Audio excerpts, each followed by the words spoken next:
जो लोग स्मोकिंग करते हैं उनमें 30% ब्लॉकेज के अंदर ही अटैक आ जाता है। किसी को हार्ट फेलियर हो गया, किसी को कार्डियक अरेस्ट हुआ है या किसी को अपना हार्ट अटैक हुआ है। सो वो ऐसा कौन से फैक्टर्स हैं जिसकी वजह से ये तीनों डिफरेंशिएट होते हैं। नमस्कार, मैं इटर्नल हॉस्पिटल से आशीष कुरेटा आप सभी का हार्दिक स्वागत करता हूँ। आज हम हार्ट डिजीज़ के बारे में जानेंगे। हार्ट डिजीज़ क्योंकि एक ऐसा विषय है जो कि आमतौर पर हर घर में हर उम्र के लोगों के लिए एक चिंता का विषय बनता जा रहा है। हमने देखा है कि न्यूज़ में सुनते हैं, लोगों के अड़ोस पड़ोस में देखा है कि यंग एज के अंदर भी हो चाहे या उम्र के हिसाब से भी हो, तो लोगों को बीमारी रहती है हार्ट रिलेटेड।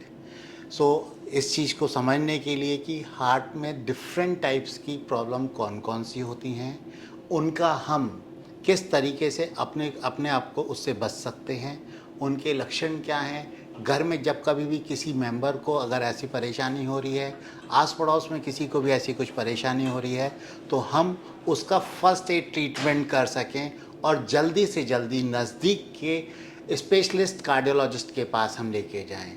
तो इसी सिलसिले में आज मैं आपको इंट्रोड्यूस करा रहा हूं डॉक्टर प्रेम रतन डेगावत सर। नमस्कार।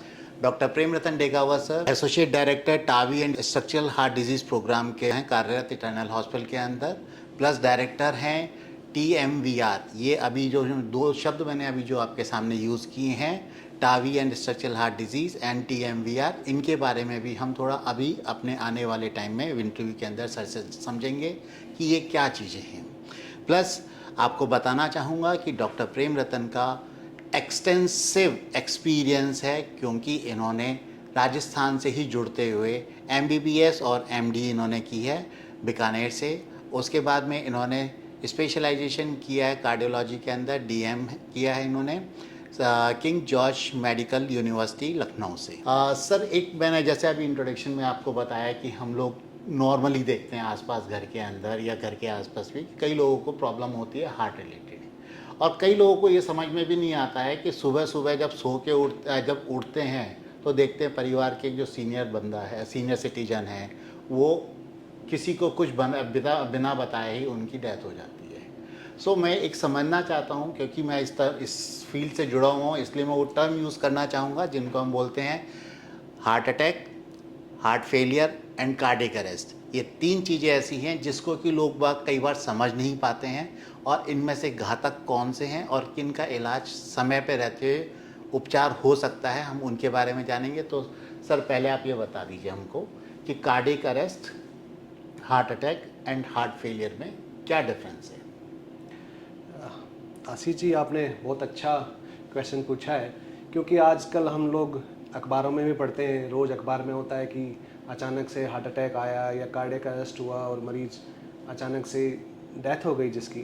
तो सबसे पहले हमें शुरुआत में ये समझना होगा कि हार्ट अटैक और कार्डियक अरेस्ट और हार्ट फेलियर में डिफरेंस क्या है। तो सबसे पहले बात करते हैं हार्ट अटैक में।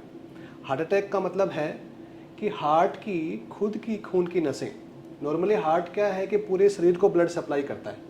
हार्ट का काम है, इंजन है हमारे शरीर का, तो सारे ब्लड पूरे शरीर को सप्लाई करता है, लेकिन इसको खुद को भी ब्लड चाहिए होता है। जब इसकी खुद की नसों का अचानक से ब्लॉकेज होता है, यानी 100% जब ब्लॉकेज हो जाती है खुद की हार्ट की नसों का, उस वक्त को बोलते हैं कि हार्ट को अटैक आ गया है, क्योंकि उसका खुद की खून की सप्लाई रुक गई है। अब खुद की खून सप्लाई रुकेगी तो हार्ट अटैक कहलाता है। अब ये अगर हार्ट अटैक ज़्यादा देर चलता रहे, मतलब कि हार्ट अटैक अभी मुझे मान लीजिए कि मुझे ही हुआ, अटैक हुआ, मेरी खून की नसें बंद हुई और कोई मरीज़ ध्यान ना दे या उसे पता ही ना चले कि भाई उसे लग रहा है कि एसिडिटी हो गई है, उसे लग रहा है कि कोई दूसरी चीज़ है या कोई कुछ ने खाने पीने से प्रॉब्लम लग रही है, और वो ध्यान ना दे और वो हार्ट अटैक अचानक से ऐसा कर दे कि हार्ट को रोक दे। यानी हार्ट अटैक के दौरान हार्ट तो धड़कता तो रहता ही है, लेकिन अगर रुक जाए तो उसको बोलते हैं कार्डियक अरेस्ट। अरेस्ट का मतलब है रुक गया। तो हार्ट अटैक के दौरान अगर मरीज का हार्ट रुक जाए और अगर ऐसा रुका हुआ 5 मिनट रह जाए तो मरीज की जान बच ही नहीं सकती, उसकी परमानेंट डेथ हो जाती है। तो इसको कार्डियक अरेस्ट बोलते हैं। तीसरा टर्म था कि हार्ट फेलियर। मान लीजिए हार्ट अटैक हुआ, उसने इलाज लिया ही नहीं और बाई चांस कार्डियक अरेस्ट नहीं हुआ, तो क्या हुआ कि जो नॉर्मली पंपिंग पावर 60% होती है, वो अब उस मरीज की 20 से 30% बच जाती है। तो जो नॉर्मली जो हार्ट काम करता था उसका आधा ही काम कर रहा है, इसको हम बोलते हैं कि हार्ट अब फेल हो रहा है। ओके। तो तीनों बातें अलग अलग हैं। हार्ट जब कम काम करने लगे अपनी कैपेसिटी से क्योंकि हार्ट अटैक के बाद, तो हार्ट फेलियर है, और रुक जाना अचानक से कार्डियक अरेस्ट है। सर तो जिस तरीके से अभी आपने बताया कि heart failure, cardiac arrest and heart attack, so इसमें से नॉर्मल रूटीन के अंदर इंडिया के अंदर हम कैसे मतलब ये माने कि ज़्यादातर प्रॉब्लम किस तरीके के पेशेंट्स को ऐसी होती है कि किसी को हार्ट फेलियर हो गया, किसी को कार्डियक अरेस्ट हुआ है, या किसी को अपना हार्ट अटैक हुआ है। सो वो ऐसा कौन से फैक्टर्स हैं जिसकी वजह से ये तीनों डिफरेंशिएट होते हैं? हार्ट फेलियर, कार्डियक अरेस्ट का जो मुख्य कारण है वो हार्ट अटैक ही है। बाकी और भी बहुत सारे कारण हैं, जैसे हार्ट की वाल्व के ख़राब होना, हार्ट की मसल का कमज़ोर होना, कई बार इन्फेक्शन में भी हो जाता है, कई बार हार्ट की झिल्ली का भी इन्फेक्शन की वजह से भी हार्ट फेल हो जाता है। लेकिन जो सबसे बड़ा कारण है, 90% जो कारण है वो हार्ट अटैक ही है। Heart attack. और हार्ट अटैक के कारण है वो सबको पता है, हम सबको पता है। सबसे बड़ा हार्ट अटैक का कारण है वो है फिजिकल इनएक्टिविटी। फिजिकल इनएक्टिविटी का मतलब क्या है कि हम ना, हमारा चलना फिरना, घूमना फिरना बिल्कुल बंद है। उससे क्या होता है, उससे हमारी बीपी बढ़ता है, हमारी शुगर बढ़ जाती है, हम मोटे हो जाते हैं। ये तीनों चीज़ें आपस में रिलेटेड हैं। नहीं चलने से तीनों चीज़ें हुई। तो जिनको शुगर है, जिनको बीपी है, जिनका चलना फिरना नहीं है, जो मोटे हैं, और इसके साथ साथ जो स्मोकिंग करते हैं, खूब सारा तंबाकू खाते हैं किसी भी रूप में, चाहे स्मोकिंग से, कई जर्दे के रूप में, जो भी है, और जो चिंता में रहता है दिन भर, जिसको स्ट्रेस है, तो जब सारे फैक्टर आपस में मिलते हैं तो वो हार्ट की प्रॉब्लम को बढ़ाते हैं, जिसमें कि हार्ट की नसों का ब्लॉकेज हुआ, और फिर वो ब्लॉकेज इतना बढ़ जाए कि अचानक से 100% हो जाए, अटैक आ जाए। तो ये कारण है। तो मैंने जैसे बताया कि पहला और जो बेसिक कारण ना, वो है नहीं चलना, क्योंकि ये एक कारण है जो लोग समझते नहीं है। ओके। नहीं, लेकिन सर कई बार क्या होता है, जैसे अभी आपने बहुत स्पेसिफिक बताया है कि फिजिकल इनएक्टिविटी, तो फिजिकल इनएक्टिविटी, अब जैसे कई बार मेरे जैसे लोग भी ये सोचते हैं कि यार ठीक है, यहाँ से उस रूम तक जाके आ गए, 10 बार घूम लिया, तो मैंने अपने आप को वर्क तो करवाया है, बॉडी को वर्क कराया है, तो क्या मैं उसको भी एक्टिविटी का पार्ट मानूंगा? नहीं नहीं, ऐसा नहीं है। फिजिकल एक्टिविटी जो कार्डियक के लिए हम मानते हैं वो होती है ब्रिस्क वॉक, यानी ब्रिस्क वॉक, यानी उसकी भी एक स्पीड है।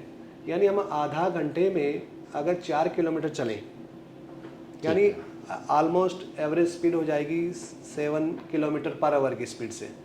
तो नॉर्मली अगर हम दौड़े नहीं और टहले नहीं, इसके बीच हम तेज तेज चलें और हम कोशिश करें कि आधा घंटे में हम 3 से 4 किलोमीटर चल जाएं, तो ये स्पीड हमारी होनी चाहिए, जिसमें 3 से 4 किलोमीटर डेली।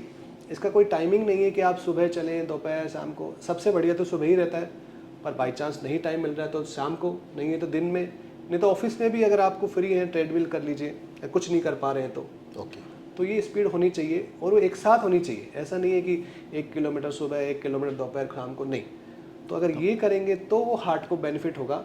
सिर्फ टहलने से या अपने मोबाइल पे स्टेप्स काउंट करने से इतना बेनिफिट नहीं है, जितना कि तेज तेज चलने से कम आधा घंटे में। तो मतलब सर के अकॉर्डिंग ज़रूरी है कि मुझ जैसे लोगों को, प्लस आप जो मेरे जैसे लोग हैं, उनको घर से बाहर निकल के घूमना बहुत ज़रूरी है। बिल्कुल बिल्कुल। क्योंकि मैं तो यही मानता था, सब स्टेप्स देख लिए, घड़ी के अंदर देख लिया, डिजिटल घड़ी के अंदर, कि मेरे 10,000 स्टेप्स हो गए, मैंने आज वर्क कर लिया पूरा।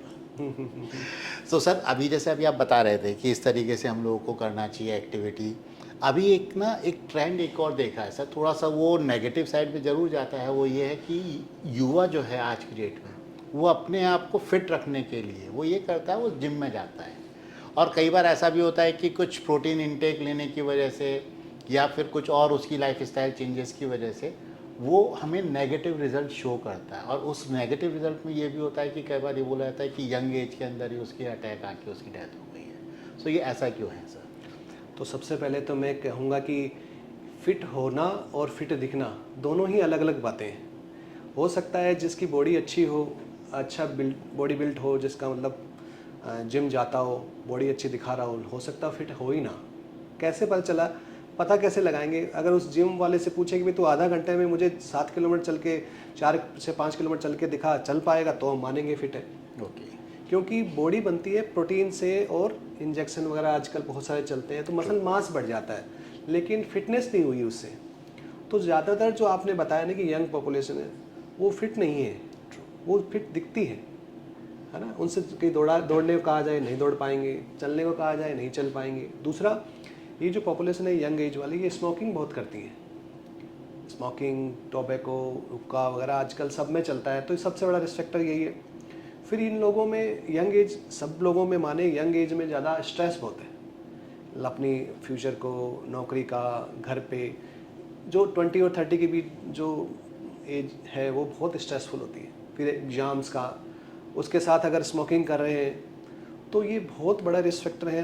तो ये जो मैंने बताया ना, उन लोगों में, ऐसे जवान लोगों में, यंग लोगों में, उनमें हार्ट अटैक की प्रॉब्लम ज़्यादा होती हैं, जो ये सब जिनमें फैक्टर आपस में जुड़े हों। तो स्मोकिंग, इनएक्टिविटी और स्ट्रेस। चलिए, थैंक यू। सो डॉक्टर साहब ने युवाओं के लिए एक मैसेज दिया है, वो बड़े ध्यान से आप लोगों को सोचने का है कि आपको फिट रहना है, फिट दिखाना नहीं है। तो हम जिम में जाके अपने आप को फिट तो दिखाते हैं, लेकिन हम फिट नहीं होते एक्चुअल में। तो आज जो डॉक्टर साहब ने हमें बताया है कि हमें एक्टिविटी एक्चुअल में करनी चाहिए, जिसको हम फिज़िकल एक्टिविटी बोलते हैं, जिनको हम योगा बोलते हैं, हम ये भी साथ में करें। प्लस हम जो अपनी जिम की एक्सरसाइज करते हैं वो तो कर सकते हैं।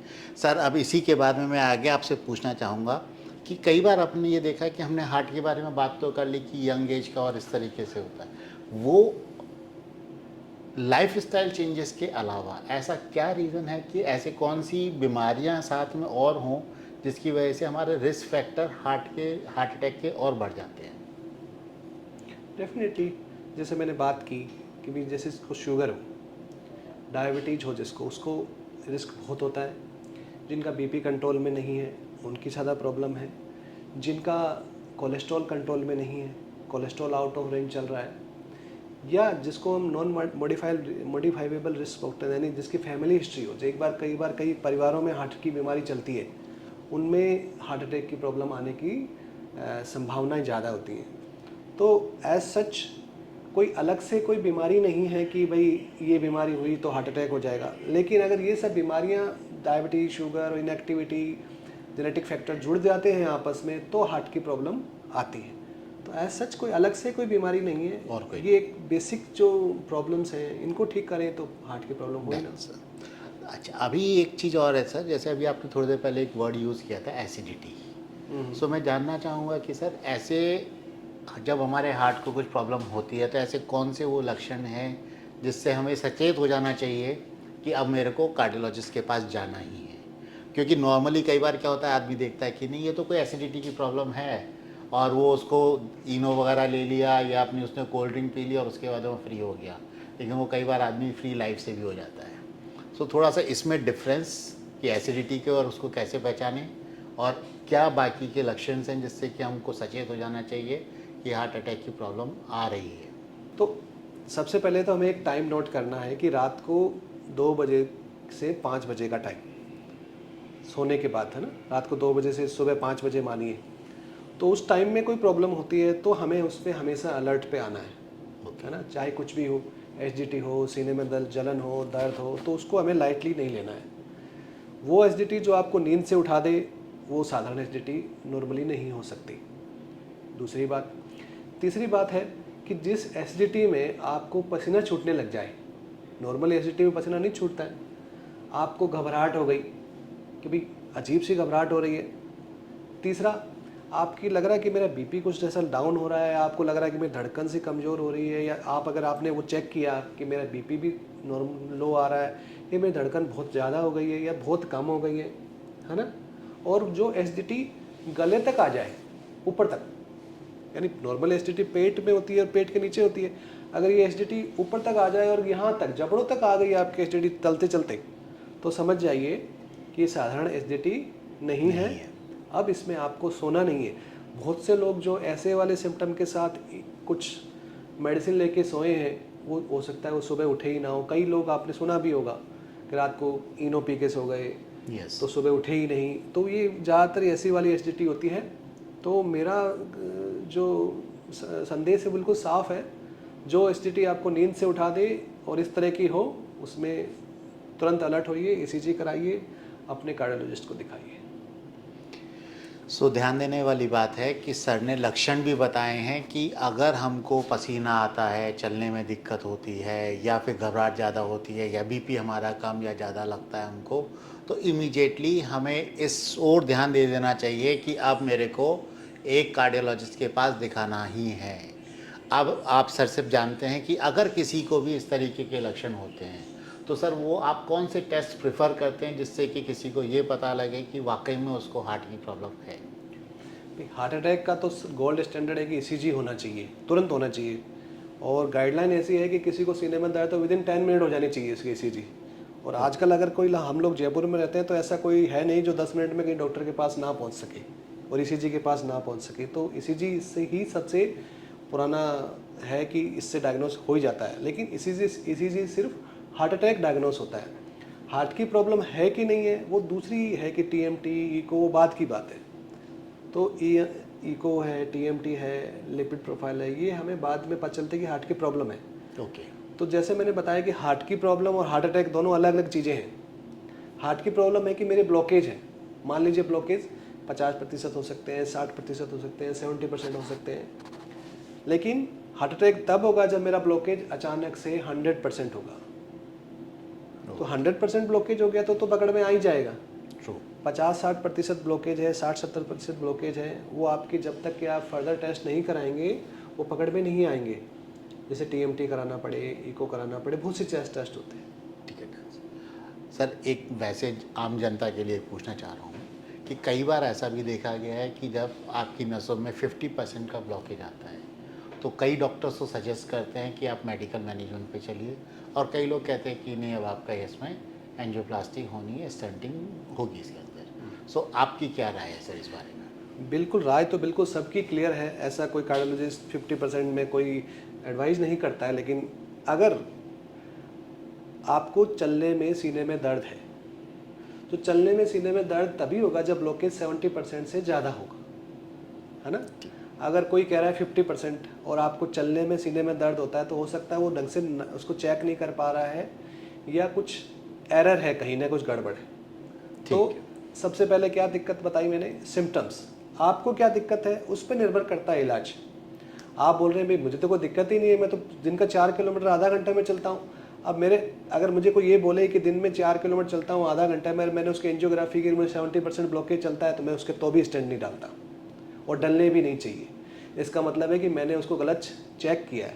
तो उसके भी बहुत सारे हमारे पास तरीके हैं। हमें एक FFR का टेस्ट होता है जो हम उस ब्लॉकेज को टेस्ट कर सकते हैं कि इस ब्लॉकेज को मेडिसिन से चलना चाहिए या स्टेंट से चलना चाहिए। तो FFR टेस्ट करना चाहिए।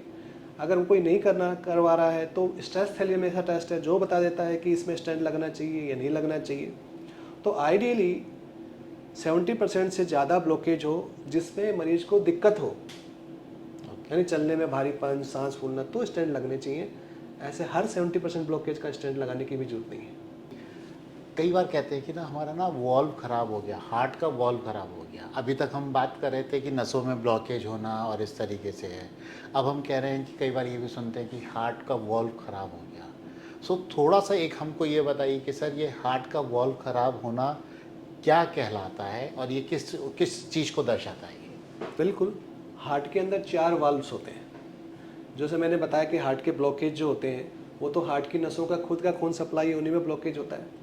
पर हार्ट के अंदर 4 चैम्बर होते हैं और 4 चैम्बर को कंट्रोल करने के लिए 4 वाल्व्स लगे होते हैं ताकि एक चैम्बर का ब्लड दूसरे चैम्बर में ना जाए, वो सीधा सप्लाई करे। तो कई बार ये वाल्व भी ख़राब हो जाते हैं। वाल्व ख़राब होने का तो मुख्य कारण जो है वो एजिंग है। एजिंग मतलब है कि उम्र के साथ ख़राब होते हैं। जैसे वैसा ही है, जैसे हमारे घर के दरवाजे भी कई सालों बाद लीक करने लगते हैं ना, ढीले पड़ जाते हैं, तो वैसे ही हार्ट के वाल्व भी ढीले होते हैं। तो उम्र कारण है। एक जो इंडियन पॉपुलेशन में वो है रोमेटिक हार्ट डिजीज़ होती है, मतलब कुछ बीमारी है जिसके कारण वाल्व ख़राब होते हैं। और कई लोगों में बचपन से ही कुछ वाल्व लीक कर रहे होते हैं, या लीक कर जाते हैं या थोड़े से कम खुलते हैं, तो ये हार्ट की प्रॉब्लम होती है। तो इनको कैसे पहचाने? हार्ट की वाल्व में सीने में दर्द नहीं होता है। किसी के हार्ट की वाल्व के अगर लीक कर रहा है या हार्ट का वाल्व सिकुड़न है तो सीने में दर्द नहीं होता है, उसको चलने फिरने से सांस फूलेगा। ओके। यानी अगर उसे कहा जाए कि मैं तेज चल, वो नहीं चल पा रहा है। अगर उसका बाकी टेस्ट सब नॉर्मल आएंगे उसके, ओके। जब तक कि वो इको ना करा ले, या फिर कोई कार्डियोलॉजिस्ट उसका स्टेथोस्कोप से उसके हार्ट के साउंड को सुने। हार्ट साउंड सुनेगा तो ही उसे पता चलेगा कि भाई हार्ट के वाल्व लीक कर रहे हैं या उसमें सिकुड़न है। तो इसका मैंने जैसे कारण बताया, इसका कारण है कि कई एजिंग प्रोसेस है, कंजेनिटल है या कोई बीमारी की वजह से है। और इसको पता कैसे चलेगा? जब चलने से सांस फूले, इसका बड़ा चलने कारण से है। सब ठीक है सर। पैरों में सूजन आने लगती है, चलने से सांस फूलने लगती है, या लेटे लेटे भी सांस फूलने लगती है अगर ज़्यादा वाल्व लीकेज हो जाए तो। सर इसी के अंदर मैं पूछना चाहूँगा कि अभी आज की डेट में काफ़ी प्रचलित वर्ड है एक टावी। यस। सो टावी को क्या मैं हार्ट वॉल मतलब हार्ट वॉल की खराबी और उससे जोड़ सकता हूँ? यानी कि जो आदमी एक सीनियर उसमें सीनियर एज ग्रुप में पहुँच गया है, जिसके कि हार्ट में सिकुड़न आ गई है, क्या उसी को हम टावी बोलते हैं? बिल्कुल। टावी तो बेसिकली एक टेक्निक है। ओके। नॉर्मली मान लीजिए किसी का हार्ट वाल्व ख़राब हो गया है। अब हार्ट का वाल्व ख़राब हो गया है तो उसको बदलने का सिर्फ एक ही तरीका था आज से 10 साल पहले, कि उसका सीना खोल के उस हार्ट वाल्व को, एक नया वाल्व उस सीना खोल के उस हार्ट के अंदर, हार्ट को खोल के उसके अंदर लगा दिया जाए। तो सर्जरी करवा ली। हाँ, सर्जरी ही एकमात्र तरीका था। ओके। पर आजकल एक नई टेक्नोलॉजी आ गई है जिसमें हम बिना किसी चीरे के, बिना किसी टांके के, कोई टांका भी नहीं लगता, उसी वाल्व को हम ठीक कर सकते हैं। उसको हम टावी टेक्निक बोलते हैं। टावी बेसिकली हार्ट के जो आवर्टिक वाल्व को चेंज करने की टेक्निक है। हम हार्ट के चारों वाल्व भी चेंज कर सकते हैं, जिसको हम TMVR, TPVR, TTVR, तो ये सब टेक्निक्स हैं जो आजकल बहुत काफ़ी प्रचलन में है। हमारे यहाँ तो इसका अभी बहुत कम यूज होता है, जैसे कि विदेशों में, जहाँ से अभी मैं टेक्नोलॉजी सीख के आया हूँ, सीख के भी आए इटली से। इटली से, वहाँ पे ये टेक्नोलॉजी बहुत यूज हो रही है। क्योंकि साधारणतः उन मरीजों में ये टेक्नोलॉजी ज़्यादा यूज होती है जो मरीज चाहते ही नहीं कि भाई मैं अपना सीना खुलवाऊँ, मैं अपना हार्ट खुलवा के ट्रीटमेंट करूँ। ओके। उनमें, या उन मरीजों में जिनमें सर्जरी संभव ही नहीं है, कि भाई हम कर ही नहीं सकते, करेंगे तो मरीज पहले ही मर जाएगा सर्जरी में, ओके। उनमें, या जिसमें सर्जरी तो हो सकती है पर डॉक्टर समझता है कि भाई सर्जरी ना करके ये किया जाए तो मरीज को ज़्यादा फायदा होगा, उन लोगों में। तो इसमें टावी एक टेक्निक है जिसमें हम हार्ट के वाल्व बिना सर्जरी के ठीक कर सकते हैं। सो इसका मतलब ये हो गया कि सर अगर मैं सर्जरी नहीं कराता हूँ और वॉल रिप्लेसमेंट की बात करता हूँ तो मेरा हॉस्पिटल का स्टे भी फिर तो कम हो जाएगा। बिल्कुल। इसकी खास बात ये है टावी की कि आप 2 दिन के बाद घर जा सकते हैं, और अगर आप ढूंढना भी चाहें कि भाई मेरा वाल्व लगा कहाँ से था, उसको भी शायद आपको ना पता चले कि वाल्व किस छेद कहाँ पे था। और 2 दिन के बाद आप एक नॉर्मल जीवन जी सकते हैं, आराम से घूम फिर सकते हैं, कोई रेस्ट्रिक्शन नहीं है। आप उसको खुद महसूस करेंगे कि मेरा वाल्व चेंज हुआ है तो मुझे कितना फ़ायदा हुआ है। ग्रेट। सो ये चीज़ हमने अभी समझी है टावी के बारे में, जो कि आज की डेट में इंडिया के अंदर काफ़ी प्रचलित एक टेक्निक बन चुकी है। जब कभी भी हार्ट का वॉल्व ख़राब होता है तो आदमी सर्जरी ना करा के फर्स्ट प्रेफरेंस अब देने लग गया है टावी को। क्यों? आपको सबसे बड़ा बेनिफिट है कि आप 2 या 3 दिन के अंदर हॉस्पिटल से डिस्चार्ज हो जाते हैं। चौथे या 5वें दिन से आप अपना नॉर्मल रूटीन वाला काम कर लेते हैं। जबकि यही चीज़ अगर आपने सर्जरी करवाई है तो शायद आपको 1 महीने से 1.5 महीने के बीच का रिकवरी पीरियड चाहिए। मैं सही कह रहा हूँ सर? बिल्कुल बिल्कुल बिल्कुल। सर तो अभी मैं आपसे एक जानना चाहूँगा कि सर आप कैसे आइडेंटिफाई करते हैं, जो ये सारी चीज़ें तो सही हैं आपके पास में, क्योंकि कई बार लोगों को ये लगता है कि नई टेक्निक है, डॉक्टर के पास में हमें जाना चाहिए, नहीं जाना चाहिए, या वो मल्टीपल जगह पे भी ढूंढता है। ठीक है। सो आपका क्या अप्रोच आता है सर इस तरीके के पेशेंटों को समझाने के लिए कि आपको ये चीज़ इम्पॉर्टेंट है आपके लिए? आप क्या पैरामीटर्स देख के उनको इस चीज़ के लिए सजेस्ट करते हैं? बेसिकली ये बहुत अच्छा क्वेश्चन पूछा है आपने, क्योंकि हार्ट के वाल्व ख़राब हो गए, ठीक है, मान लिया, पर ख़राब होने की भी एक स्टेज होती है कि कौन सी स्टेज पे हमें अब कराना ही पड़ेगा। जैसे हम बात करें आवर्टिक वाल्व की, जिसके लिए टावी किया जाता है, बताएं। तो अगर आपको बार बार चक्कर आने लग गए, वाल्व तो ख़राब है, आप थोड़ी दूर चलते हैं, आप चक्कर खा गिर जा रहे हैं, थोड़ी दूर चलते हैं, आपको भयंकर सा सांस होने लग गया है, आप अपना बाथरूम में भी नहीं जा पा रहे हैं, आप अपना डेली काम भी नहीं कर पा रहे हैं, तो इसका मतलब है ये एंड स्टेज है। ओके। अगर आपका सांस फूलने लग गया है तो आप विदिन 2 ईयर आपकी डेथ हो जाएगी, अगर आपने आपका वाल्व ठीक नहीं कराया है। बहुत इम्पॉर्टेंट बात है समझने के लिए कि जो लक्षण बता रहे हैं सर आपको, और जो चीज़ अगर हम उसको नज़रअंदाज करें तो हम ये मान के चलें कि हम अपनी लाइफ को सिर्फ 2 साल के लिए सोच के बैठे हुए हैं। सो मैं मानता हूँ कि जब कभी भी अपने को इस तरीके के कोई भी लक्षण होते हैं एक उम्र के बाद में, तो हमें टावी से रिलेशन में डॉक्टर से ज़रूर कंसल्ट करना चाहिए। और इसी में आपको बताना चाहूँगा कि डॉक्टर प्रेम रतन डेगावत सर ने, जो मैं आपको स्टार्टिंग में बता रहा था कि इन्होंने जो स्पेशलाइजेशन की है और इंडिया के टॉप फ्यू कार्डियोलॉजिस्ट में से आते हैं जिन्होंने स्ट्रक्चरल हार्ट डिजीज़ के ऊपर, जिसमें टावी हो गया, TMVR हो गया, माइट्रा क्लिप हो गया, ट्राइकस्पिड अपना वॉल्व हो गए, इन सब के ऊपर इनका एक्सपीरियंस है। सो मैं लोगों से यही बोलना चाहूँगा कि जब कभी भी आपको ऐसे सिम्टम्स लगते हैं, प्लीज़ अपने कार्डियोलॉजिस्ट से एक बार ज़रूर संपर्क करें। घर पे बैठ के ना इलाज करवाएं, क्योंकि हो सकता है कि आप मोमेंटरीली इलाज तो कर सकते हैं अपने लिए, लेकिन वो लाइफ लॉन्ग नहीं है। वो शॉर्ट पीरियड के लिए आप अपनी लाइफ को सही कर रहे हैं, लेकिन लॉन्ग पीरियड के लिए नहीं कर रहे हैं। सर मैं इसी चीज़ में आपसे एक बात और पूछना चाहूँगा कि सोसाइटी के लिए आप अपनी तरफ से क्या मैसेज देना चाह रहे हैं? एक मैसेज तो आपने युवाओं के लिए दे दिया कि फिट रहना ज़रूरी है, फिट दिखना ज़रूरी नहीं है, तो और बाकी के लिए आप क्या मैसेज देना चाहेंगे सर? दूसरा भी यही है कि स्मोकिंग ना करें, बहुत बड़ी चीज़ है।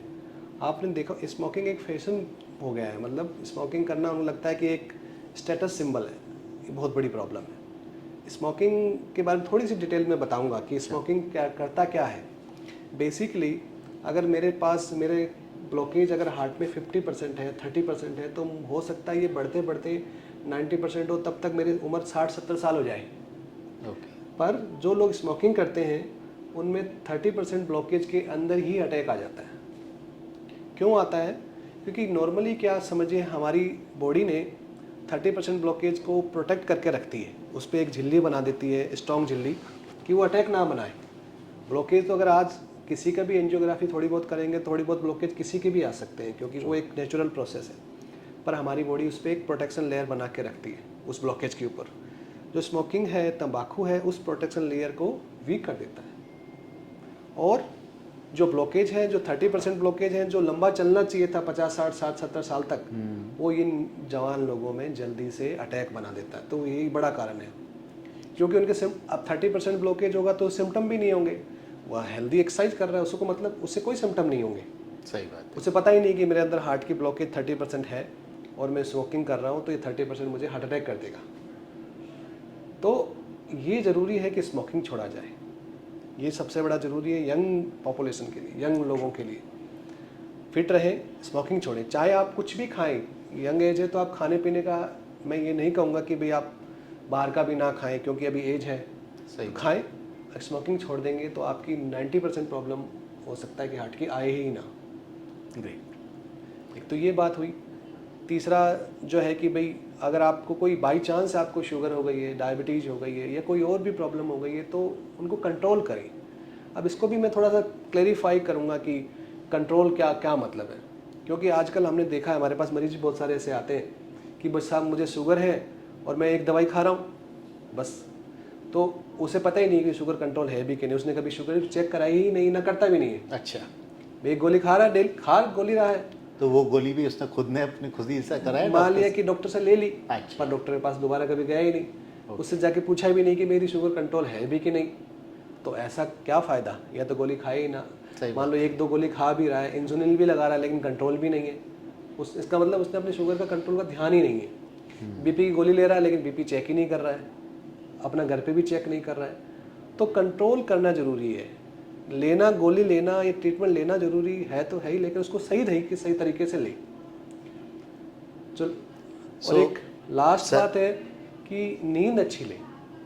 सबसे बड़ा कारण है कि जो हम नींद जो नहीं ले पा रहे हैं ढंग से, 6-7 घंटे की नींद, 6-7 घंटे की नींद बहुत ज़रूरी है हार्ट को और पूरे शरीर को दोबारा से रीजनरेट करने के लिए। तो सर ने जो मैसेज दिया है कि अगर किसी को भी डायबिटीज़ है, बीपी है, तो अपनी मर्जी से उसको ना तो दवाई को बंद करें ना उसको कंटिन्यू रखें, बीच बीच में रेगुलर जाके डॉक्टर को ज़रूर दिखाते रहें। कहीं ऐसा तो नहीं कि साइड में कोई और सिम्टम्स भी आपके डेवलप हो गए हों। सर बहुत अच्छी जानकारी आपसे मिली। चलते चलते एक प्रश्न और दिमाग में आया सर, वो पूछना चाहूँगा कि आज की डेट में, जैसे अभी मैं इसमें मिस भी कर गया था आपसे बात करने में, माइट्रा क्लिप के बारे में सर थोड़ी सी जानकारी हमें चाहिए कि दर्शकों को पता तो लगे कि माइट्रा क्लिप क्या चीज़ है, क्योंकि हम लोग पढ़ते भी हैं, मैगजीन्स में भी पढ़ा है, कोई आर्टिकल आता है, डॉक्टर से भी सुना है, लेकिन माइट्रा क्लिप कब यूज़ होता है और क्यों यूज़ करते हैं? तो बेसिकली ये भी टेक्निक्स है, जैसे कई बार वाल्व लीकेज हो रहा है, उसको हम टावी से ठीक नहीं कर पा रहे हैं, TMVR से ठीक नहीं कर पा रहे हैं, तो एक क्लिप्स आती हैं, छोटी क्लिप्स जो लीकेज को सही करती हैं। तो ये क्लिप्स हैं जो हार्ट के वाल्व के लीकेज, जैसे माइट्रल और tricuspid, MitraClip and TriClip, तो लीकेज को बिना सर्जरी के ठीक कर देती है, विदाउट एनी रिस्क। इनमें बहुत कम रिस्क रहता है।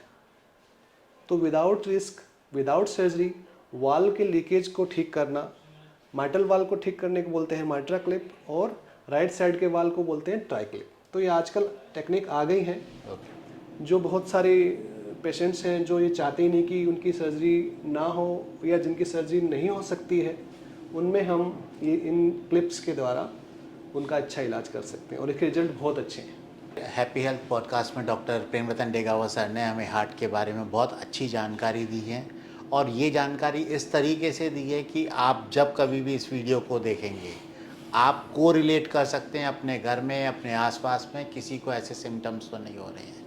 तो मेरा मानना ये है कि जब कभी भी किसी को हार्ट संबंधित कोई भी जानकारी अगर चाहिए तो हमारे इन नंबर्स पे कॉल कर सकते हैं, या हमारे साथ में यूट्यूब, फेसबुक के ऊपर आप हमारे साथ कनेक्ट कर सकते हैं, और डॉक्टर साहब से जब कभी भी आप चाहें तो बताए हुए नंबर्स पे हम आपसे कनेक्ट करवा देंगे, आप डॉक्टर साहब से बात कर सकते हैं। धन्यवाद।